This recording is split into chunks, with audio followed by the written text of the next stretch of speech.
What's up, everybody? Welcome back to another highly combustible reaction. We're jumping into the next part of our Leiden walk into part two. Definitely get over and show Dennis Callan all the love in the world. The way that this is put together, the way that the history is woven in there. They really did a lot of research work with this video, and it's definitely appreciated on the listening end. Let's jump in. Let's check it out together. Let's finish it. Is Leiden's big shopping street with a broad range of clothing, toys, shoes, jewelry, electronics, sportswear shops, mostly for locals, along with some souvenir stores. And in addition to big brands, you'll find little specialty shops in leather and children's fashions and many cafes along the way. With so many eateries ranging from fast food to Italian and Turkish, this is a great place to have a casual lunch. It's the only major pedestrian lane in town, but you still want to be careful and watch out for the bicycles, bike carts, and roller skaters going by. One of the traditional Dutch elements that you find here is the Haptic. This is the traditional housing for senior citizens. You find these garden apartments throughout the country with a history that goes back hundreds of years. This one was founded in 1487 and is named after the saint of the beer industry, Saint Stephen. The map route shows where we've just been walking and where we're heading. We're going across the canal to the Bork, then we'll continue on to the university neighborhood and back to the center where we opened the program. No matter where you walk, you're always near another beautiful canal. The ornamental gate at the end of this lane is quite special. You'll see a lion on top with a sword in his hand. This leads into the fortress. It's the Bork, the citadel of Leiden, up on a man-made hill overlooking the city. It's certainly worth walking up this staircase to get to the castle. It's an amazing space from which you have a view of Hooglandse, one of the most important of town. The citadel is open all day long and into the evening with no admission charge, so you're welcome to enter and walk around and climb up on the ramparts. Look at this. It's up on an artificial hill called a motte that was created during the late 9th century. The brick walls were added later. It's a typical... At least cities like this will make you feel young, considering the bricks around you are older than you are. Like, this is crazy that we have... You guys have such a long-standing history compared to our country. It's unheard of. Like, we can't go back that far, for sure. And if we did, there would be nothing here. Motte and Bailey type construction with the circular fortress on top. A lot of nature. It's one of the oldest examples of such castles still in existence in the Netherlands. Originally, it was a defensive fortress situated in a strategic spot where the two arms of the Rhine merged together, also making it a good place from which to inspect the shipping going by. It's a prominent location on the highest point in the old town, and yet it's surprisingly difficult to find it nowadays, with so many 18th century buildings clustered all around it. But keep looking, it's worth discovery because of the fantastic hill, the castle, and the viewpoint. You can see in this dramatic 3D graphic from Google Earth how the Bork seems highly visible up on the hill, but as you're at street level, it kind of disappears, hiding in plain sight. It's located next to the New Rhine Canal that we started the program out at, and now we're just crossing over to the other side, passing through the City Hall with their open terrace courtyard cafe, and coming around to the front side of the City Hall to admire its facade that was designed in the late 16th century and rebuilt after a disastrous fire in 1929. Located along the very busy Breestraat, one of the main shopping and transportation... If I was to write down the hustle and bustle of a cozy town, this is exactly the kind of thing that I would have in my mind. ...streets of the city, it's limited to bicycles and bus for most of the day, with local and intercity bus routes such as to The Hague you can reach in about 45 minutes, with a generous sidewalk for pedestrians and many shops, restaurants, and cafes, making this probably the busiest street in the city, especially with its proximity to the university where we're going next. In the Middle Ages, this street was already one of the most important residential centers. It remains so today with shops at the ground level and apartments upstairs. The We're concert starting to hall see is a an lot more impressive of those style buildings in America now. The shop downstairs, apartment upstairs. example of neo-Renaissance architecture that is rarely found in the Netherlands. Leiden has had a concert hall for more than 2 centuries. Construction on this one was completed in 1891.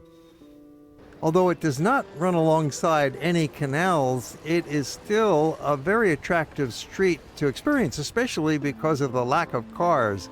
So this is a place for people, with many practical shops and places to eat and drink.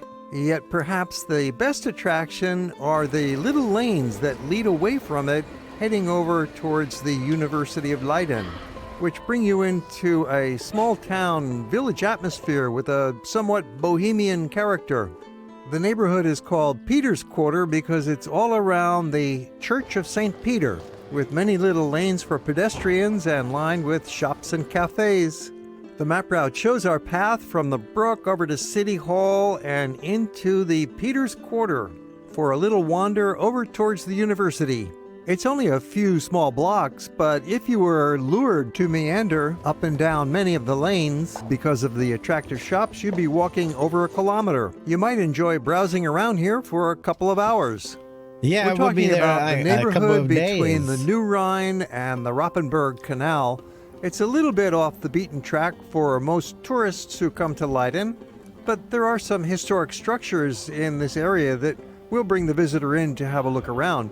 So when you come over, be sure to check out those little alleys. And also the historic sites like Peter's Church, Gravenstein Prison, the Latin School, and a few other sites. But mostly it's the historic overall character of this neighborhood, which is one of the oldest parts of town. Peter's Kirk is the namesake of this Peter's Quarter neighborhood, which is also sometimes referred to as the Latin Quarter because of the Latin language used for early schooling in the area. It's believed the city's really name is Leiden cute was as hell. derived from the Latin word Look at it. Lugdunum, and there is evidence of ancient Quaint. Roman settlements. Peter's Kirk is late Gothic that dates back to 1390, but in the 1970s it was deconsecrated and converted into a museum and event space, sometimes open to the public. Leiden's history goes back a long, long way. People have lived on the banks of the Rhine for millennia. Around the year 1200, the settlement had developed such that the Count of Holland offered city rights to the inhabitants, and the city of Leiden was born. At the end of the 15th century, Leiden was the largest city of the County of Holland, largely thanks to the international cloth-making industry, which was their main trade. And that prosperity is reflected in buildings such as Peterskerk. You can tell we're getting closer to the university campus with more students out and about on the roads. It's one of those special times of the year when some students are graduating, which means it's time to have a little party. In the Netherlands, they don't all graduate at once as a unified class. It's more like, especially for graduate students, individual graduation ceremonies, and we'll soon see one That's inside intriguing. the academic halls. There's a perfectly beautiful outdoor restaurant conveniently located just across the canal from the university. Makes a good place to sit down and enjoy life with your friends and celebrate your new diploma. Crossing the Rappenberg Canal, we are entering the campus of the University of Leiden. It's the oldest college in the country. It was founded in 1575 by Prince William of Orange, who famously gave the people of Leiden a choice after the victory over the Spanish. They could either have a reduction in their taxes or they could have a free university. They chose the university. Smart Right away we thinkers. see its most impressive building, the Academy building, It is gorgeous. which dates back to the 1580s. Each faculty department has its own room here, and it's the location of all important ceremonies, especially graduations. All these old buildings, I love that everything has history to it. Every single one of the buildings up there that's been standing there for ages has a story. It used to be something else, and it was converted into this or that. And I like the evolution of a building. I love it. It's not the same kind of architecture that we get today when we build something. It's all plastic and whatever on the outside. It just looks so not as awesome. Like, this is the old style mason work and stone work. And yes, absolutely, all day long. Interesting to me. Everything about the building. I want to know what it was when it first started. I want to know how long it took to complete. Like that kind of thing always intrigues me because it's just a different. I don't know how we went from back then to what we make now, but what we had back then lasted for ages, obviously.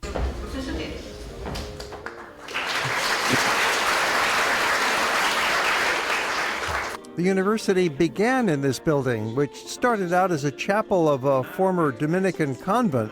And the nuns left the convent after the Reformation and the building was empty, so the university took it over and expanded it. Now there are 30,000 students. The Hortus Botanicus is part of the University of Leiden, and it's the oldest botanical garden in Western Europe, aside from a couple of gardens in Italy. It was founded in 1590, and it's been accessible to the public from the beginning. You'll find that it's a delightful place to stroll. We had a little chat with a professor who does some research here and also serves as a guide to tell the public about the gardens. My name is Jan Hengstmengel. I'm a biologist and I'm working here for, more than 20 years now as a guide. So I'm guiding the people through this botanical garden. And our main research object is the family of the orchids. It's a huge one of 35,000 different species. Our collection of living ones is about 6,000. And also the garden played a role in the tulip phenomenon, I understand. Yeah, right, yeah. Flowers became important to the economy, so this garden played a big role in the economy in that way. Since some centuries, we call the Netherlands the tulip land of the world, and now it is still an important economic factor. I mean, there are hundreds of millions of euros running in this business. And the first Dutch tulips were planted in this garden, eventually creating a big economic boom that's continued to this day. But not many tulips in the garden now. To see them, you want to go out to the fields nearby Keukenhof, the famous tulip field, especially in late April, early May. Here they've got some greenhouses that you can walk into during your visit, and there are several different ethnic gardens like the Chinese herb garden and a Japanese pebble garden for a little Zen meditation. It's a little reminder of how the Dutch were able to set up a very successful trade deal with the Japanese back in 1609. The only Westerners allowed into that closed society. An especially delightful part of the garden is the stretch along the single canal where you have the lawn and flower beds and almost a picnic ground. It's one of the nicest canal side environments in the entire city.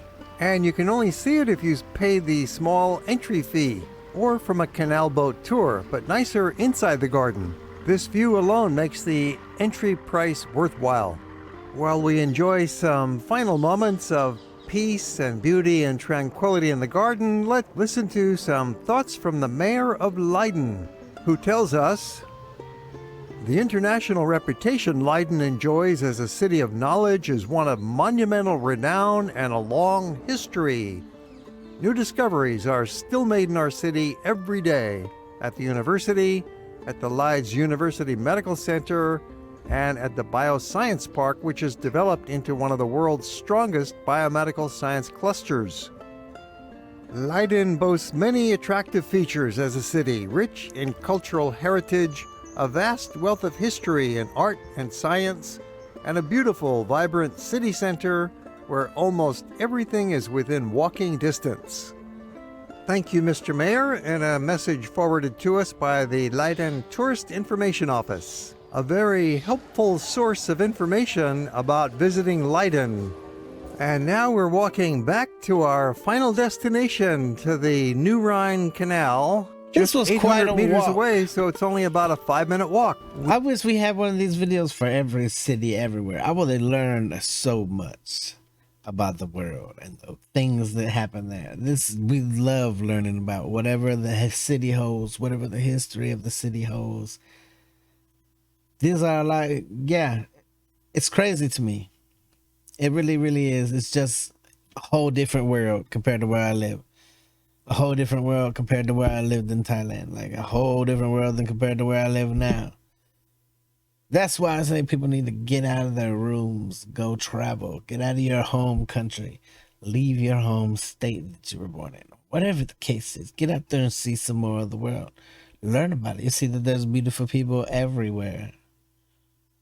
This is a great reminder of that. Hey, there's the grass does always appear to be greener on the other side. I'm just gonna say that. We come back to the center of town where the old Rhine and new Rhine canals come together at the water square, Everywhere where you have has several their cafes downfalls, with nice but- views of the canals. And the Vog, which is the old weighing house, and now it's a popular bar. From the mid-17th century, it was a place where merchants came to weigh and trade a variety of goods. We are back in the epicenter of town where the canals come together, the terrace cafes look out at each other, and people are here for a good time. If you only came to Leiden for 2 hours, this is the place you want to come, but you've seen in the program there is so much more of this city to enjoy. It's worth spending 1 or maybe 2 nights. If you're there on a Sunday, the town is pretty quiet, but there is a market going on alongside the main canals. It's a fabric market. Although it's kind of ironic and a little bit sad that Leiden, which had been a major manufacturer of fabrics back in the 17th, 18th, 19th centuries, doesn't make any fabric any longer. It all is imported from other countries. And that's the way it goes in the modern world. But the fabric Things market is change. a popular place to be. If you're there on a Saturday, there's a much bigger market. Typical street market with mostly vegetables, produce, there's clothing, antiques, all sorts of things going on Saturday. And a smaller street market happening on Wednesday. But there's an advantage to being in Leiden when there's no market going on. The town is a little bit less crowded. And so you can enjoy the streets, the lanes, the museums of the town itself without so many people around. No matter when you come, you are going to love this city. We upload a new travel movie every week, so if you want to be informed, believe it. please subscribe and click that little alarm bell so you'll be notified. And if you enjoyed the movie, how about a thumbs up? And we always welcome comments down below. Or if you have questions about the destination, make note and we'll answer them. Yeah, I like that 100%. Definitely get over and show Dennis Callan all the love of the world. One of the most informative walks that I've ever taken through any city. Just the history was there. The research and planning. A lot of research and planning went into this. And we appreciate it 100% on this end. I learned a lot. You might have learned something that you didn't know. Smash the like button if you dislike. If you liked it, if the dislike button if you disliked it. Till the next one, Mildly Combustible. You guys be happy, healthy, safe. I love you to the moon and back. Peace.